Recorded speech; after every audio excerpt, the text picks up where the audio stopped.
तो दोस्तों आज यात्राग्राम का दिन है 194 और मैं लेह लद्दाख में हूँ।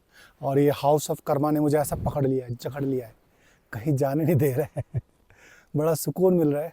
इस प्रॉपर्टी में आप ज़रूर आएँ, जब लेह लद्दाख आएँ तो बड़ा ही अच्छा एटमॉस्फेयर है, यहाँ की हॉस्पिटैलिटी बहुत अच्छी है। तो दोस्तों आज हम बात करेंगे करुणा रस की, जो हमारी फिल्म है, जो 4th स्टोरी है इसकी, नवरस कथा कोलाज की। तो करुणा रस की कहानी का थॉट कैसे आया, उस करेक्टर को मैंने कैसे प्रिपेयर किया, और क्यों ये कहानी करुणा रस की मैंने डोमेस्टिक वायलेंस के साथ जोड़ी, ये सारी चीज़ें मैं आपको इस ब्लॉग में बताऊंगा, ताकि आपको पता चले कि करुणा रस को बनाते वक्त कितनी हमारी मेहनत गई, कितनी मशक्क़त गई और किस किस तरह से हमने इसको डिज़ाइन किया। तो आइए, welcome to Praveen Ingonia Yatragram all India 365 days 9 character hunt. आज के ब्लॉग शुरू करते हैं। यस, लो बस बहुत हो गया, स्टॉप, बस बहुत हो गया, स्टॉप टू डोमेस्टिक वायलेंस। वैदेश, मेरा बच्चा, ये लो डॉल आपकी। मिला तो पैसे कहाँ है? नहीं है पीटर, मेरे पास नहीं है पीटर। मेरे सर के तो पैसे कहाँ है? वैदेश के ऑपरेशन के पैसे पीटर। मिला तो प्लीज पीटर होश में आओ, पीटर होश में आओ, ड्रग्स पीने प्लीज दे दे होश में आओ पीटर। पागल हो गए हो क्या? पैसे छोड़ो मुझे पीटर। पैसे तड़प रहा हूँ। नहीं है पैसे, तड़प रहा हूँ। वैदेश के पैसे हैं। मुझे पैसे। पागल हो गया क्या? तड़प रहा हूँ। समझ नहीं आता तेरे को। मेरे को देना पैसे। होश में आओ, पीटर होश में आओ। पैसे कल मार मुझ में। कहाँ पैसे? मेरे पैसे अपना चाहिए तेरे को। तेरी जान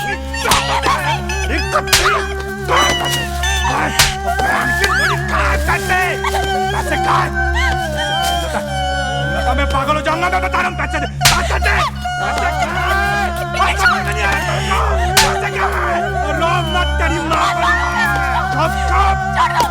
तेरे समझ में नहीं आ रहा क्या? साड़ी समझ में नहीं आ रहा।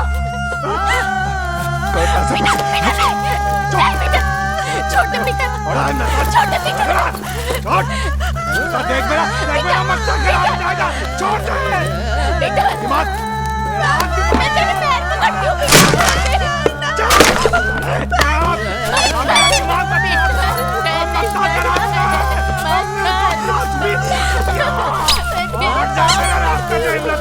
कुछ हो जाएगा मेरे हाथ से।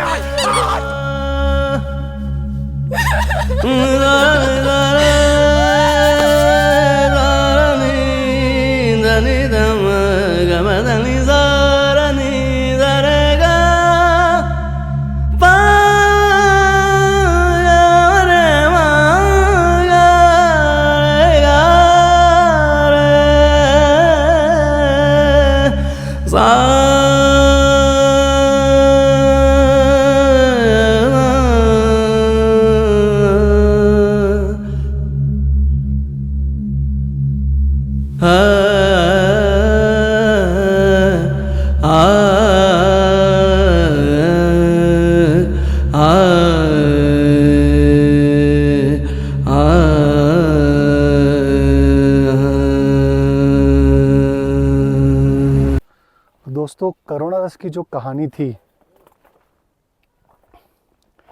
ये बेसिकली बचपन से, जब से मैं डोमेस्टिक वायलेंस देखता आया था, जब मैं बापा नगर में रहता था, तब मैंने बहुत, जो हमारी गली में लोग रहते थे वो अपनी वाइफ को इतनी बुरी तरह से मारते थे, गली में ले आते थे, तो वो एक छवि जो थी डोमेस्टिक वायलेंस का, जो कहर है और जो बच्चों पे उसका कहर पड़ता है, वो मेरे दिमाग में शुरू से था कि मैं करुणा रस की बात कर रहा हूँ तो ये कहानी डोमेस्टिक वायलेंस के साथ जोड़ते हैं, है ना, ताकि जो मैंने महसूस किया न्यूज़पेपर में पढ़ के, जबकि मेरे पापा इतने आइडियल हस्बैंड, है ना, इतना प्यार करने वाले मेरे पापा, वैसे ही मैं भी निकला, मैं भी अपनी वाइफ को बहुत प्यार करने वाला, मेरी जिया जी भी, हमारी पूरी फैमिली उस तरह की थी कि वो सब अपने पार्टनर का बहुत ध्यान रखें। तो जब ये कहानी मैंने गढ़ी की इस तरह से, ऐसा एक कैरेक्टर पिरोया जाए जो बेचारी खुद मोटिवेट रहती है, दुनिया को मोटिवेट करती है, कॉल सेंटर की दुनिया को बताती है कि आप पॉजिटिव रहिए, आप यस में बिलीव कीजिए, और लास्ट में उसके साथ ही ऐसा खौफनाक हादसा होता है। तो जैसे मैंने बताया था कि मुझे ऐसी कहानियाँ लिखनी थी जो जिसमें बड़ा ना ट्विस्ट एंड टर्न हो। जैसे आपने श्रृंगार रस की कहानी में भी देखा होगा, हाँ, विवश रस की कहानी में भी देखा होगा, इसमें भी लास्ट में ऐसा टर्न आता है, अनएक्सपेक्टेड होता है, जो इतनी पॉजिटिव, इतनी मोटिवेटेड होती है, उसके साथ ही इस तरह की घटनाएं घट रही है। तो ये कहानी का जन्म बचपन से अब तक जितनी भी डोमेस्टिक वायलेंस, क्योंकि मुझे ना विचलित करती थी, कोई हस्बैंड अपनी वाइफ को थप्पड़ मारे या बदतमीजी से बात करे तो मुझे बड़ा डिस्टर्बिंग लगता था कि नहीं यार, ऐसा नहीं होना चाहिए। वाइफ अपना सब कुछ छोड़ कर आती है, अपना पूरा ख़ानदान छोड़ कर आती है आपके लिए, आपके सपने पिरोने के लिए, और आप इस तरह से बिहेव करते हैं उसके साथ, तो वो चीज़ नहीं होनी चाहिए। वो चीज़ मैंने इसमें पिरोई। आइए अब मैं आपको बताता हूँ कि मैंने ये कैरेक्टर कैसे डिज़ाइन किया, पीटर का, है ना, कैसे इसकी हिस्ट्री लिखी, कैसे हेमलता का कैरेक्टर डिज़ाइन करवाया प्राची सिन्हा से, किस तरह से हमने वर्कशॉप की। आइए मैं आपको वो बताता हूँ। दोस्तों, पीटर का जो कैरेक्टर था, मतलब मेरी पर्सनैलिटी के तो बिल्कुल अपोजिट था। अपनी वाइफ को इतनी बुरी तरह से थप्पड़ मारना, अपने बेटे को ऐसा थप्पड़ मारना, तो मेरी पर्सनैलिटी की बहुत अलग कैरेक्टर था। तो मैंने ना अपने उन दोस्तों को ऑब्ज़र्व किया जो बेचारे इस लाइन में बहुत ज़्यादा स्ट्रगल करके फ्रस्ट्रेटेड हो गए, दारू पीने लग गए, और दारू उनको चाहिए, काम मिले तो दारू, काम ना मिले तो दारू। तो उस चक्कर में वो मतलब जब दारू पी लेते तो फ्रस्ट्रेशन निकालते, अपनी नाकामयाबी अपनी बीवी पे निकालते थप्पड़ मार कर। तो मैंने ऐसे मेरे बहुत सारे दोस्तों को भी ऑब्ज़र्व किया, इस लाइन के लोगों को ऑब्ज़र्व किया, इस लाइन के जो हमारी लाइन के जो होते, जब सक्सेस नहीं मिलती तो वो कैसे नेगेटिव थॉट उनको ये सारी चीज़ें करने पर मजबूर कर देता है। तो वो सारी चीज़ें प्रिपेयर किया। फिर ये क्रिश्चियन कैरेक्टर है, तो क्रिश्चियनिटी को समझने के लिए मैंने क्रिश्चियन लोग किस तरह के होते हैं, उनकी अपब्रिंगिंग क्या होती है, उस पर ध्यान देना शुरू किया। और ये हमारी नवरस कथा कोलाज की पहला शूट था, पहली। तो मैंने 6 महीने पहले ही इसके बाल बढ़ाने शुरू कर दिए, क्योंकि मेरे को बड़े बाल चाहिए थे, बड़ी दाढ़ी चाहिए थी, और बिल्कुल ही हपसी, मतलब पागल हो रहा है, मेरे को ड्रग्स के पीछे जो पागल हो रखा है, वो पागलपन उसके बालों में, जो क्योंकि केयर नहीं कर रहा, तो बाल बढ़ रहे हैं तो बढ़ रहे हैं, दाढ़ी बढ़ रही है तो बढ़ रही है, अनहाइजीन कपड़े धुले हैं तो नहीं धुले, वो उस तरह से वैसा हमने इस करेक्टर को मैंने डिज़ाइन किया। और इस करेक्टर की बहुत सारी हिस्ट्री लिखी। मेरे साथ प्राची सिन्हा ने भी इसमें बहुत उसने मेहनत की, बहुत ज़्यादा हमने वर्कशॉप कंडक्ट की, बहुत सारी हिस्ट्री लिखी, बहुत सारा हमने ना उसके बारे में बात किया, उसके नुआंसेस के बारे में बात किया, उसके कैरेक्टराइजेशन के बारे में बात किया। उसको बहुत ज़्यादा ना मतलब हमने एक केमिस्ट्री डेवलप की हम दोनों के बीच में। तो वो बहुत हेल्प करी, वो मतलब वो जो केमिस्ट्री हमने डेवलप की थी वो इतनी हेल्प करी कि वो स्क्रीन पे भी दिखती है। जब वो लास्ट का सीन आता है, क्लाइमैक्स का, वो ब्रूटल सीन होता है, वो इतना खौफनाक लगता है। जब वो शूट हो रहा था, मतलब सुन्न हो गए थे सब। और जो मेरी साली है, मेरी सिस्टर इन लॉ, उनका बेटे को मैंने कास्ट किया था इसमें, वैदिश को, वैदिश रोल कर रहा था। और वैदिश मेरे से इतना डर गया, क्योंकि मेरी साली मुझे जीजू कहती है, तो वो भी मुझे जीजू कहता है।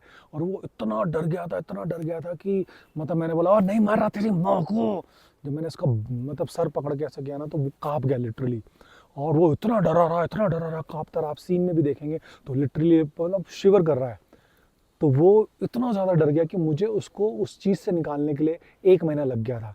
मतलब वो अपने मम्मी को बोलता था कि मम्मी जीजू को पैसे दे दो, जीजू को पैसे चाहिए, जीजू गंदे होते जा रहे हैं, जीजू को बहुत पैसे चाहिए, जीजू को पैसे दे दो। तो वो उसका इतना इम्पैक्ट पड़ा था।